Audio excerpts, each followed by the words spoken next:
সুবহানাল্লাহ, আলহামদুলিল্লাহ, লা ইলাহা ইল্লাল্লাহ, আল্লাহু আকবার। পড়েন সুবহানাল্লাহ, আলহামদুলিল্লাহ, লা ইলাহা ইল্লাল্লাহ, আল্লাহু আকবার। এই চারটা জিকির হচ্ছে শ্রেষ্ঠ জিকির। শ্রেষ্ঠ তো শ্রেষ্ঠই তো পাইছেন, আর এদিক ওদিক তাকান কেন? পড়েন ইচ্ছা মতো। এই চারটা জিকির একসাথে মিলিয়েও পড়া যায়, আলাদা করেও পড়া যায়। আবার বিষ্ণুই বললেন, মিজানের পাল্লা ভারী করতে চাও, ফাআম্মা মান সাকুলাত মাওয়াজিনুহু ফাহুয়া ফি আইশাতির রাদিয়া। মিজানের পাল্লা যারা ভারী করতে চাও তারা দুইটা জিকির করবা, সুবহানাল্লাহি ওয়া বিহামদিহি, সুবহানাল্লাহিল আযীম। এই দুইটা শব্দ কালিমাতান হাবিবাতান ইলার রহমান, আল্লাহর কাছে খুব প্রিয়। সাকিলাতানি ফিল লিসান, এই জিহ্বার মধ্যে এই শব্দ দুইটা উচ্চারণে খুব সহজ, খুব পাতলা। সাকিলাতানি ফিল মিজান, কিন্তু এই শব্দ দুইটা মিজানের পাল্লায় রেখে দিলে অনেক ওজন হয়ে যাবে। সুবহানাল্লাহি বিহামদিহি, সুবহানাল্লাহিল আযীম। পড়তে রাজি আছেন তো? প্রত্যেক ফরজ সালাতের পর আয়াতুল কুরসি পড়বেন। কি পড়বেন?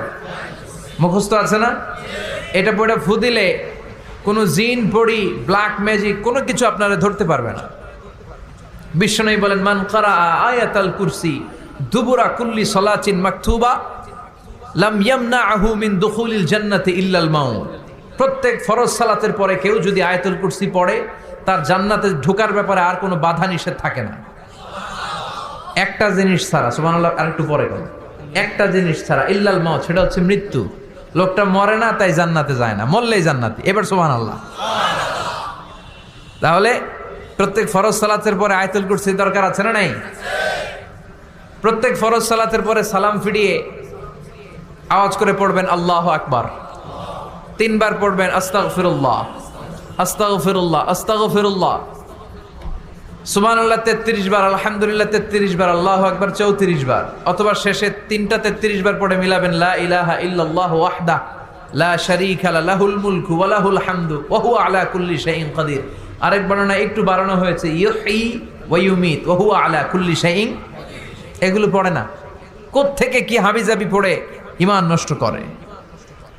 এজন্য মুমিন হবে, মুমিন they work smart, they don't work hard. মুমিন স্মার্টলি কাজ করে, মুমিন কষ্ট করে কাজ করে না। সুবহানাল্লাহ কবেন না? মুমিন সুযোগ খোঁজে, মুমিন কাজ করে smartly. They don't work hard, they work smart. They work smart, তারা স্মার্টলি কাজ করে। কাবা ঘরের 4টা কর্নার আছে। একটা কর্নারের নাম হচ্ছে রুকনুল হাজারিল আসওয়াদ, এটার নাম হচ্ছে ব্ল্যাক স্টোন কর্নার, যেখানে হাজরা আসওয়াদের পাথর আছে। এই পাথরটাতে চুমু দিলে জীবনের গুনাহ সব মাফ করে দেয় কে? এটা জান্নাতি পাথর। কিয়ামতের দিন এই পাথরকে আল্লাহ একটা জিহ্বা দিবে, ঠোঁট দিবে, 2টা চোখ দিবে। আর কিয়ামতের দিন আল্লাহর সামনে দাঁড়িয়ে এসে সাক্ষ্য দিবে যে আল্লাহ তোমার এই বান্দা আমারে চুমু দিয়েছিল, এ দিয়েছিল, এ দিয়েছিল, এদের সবাইকে মাফ করে দাও।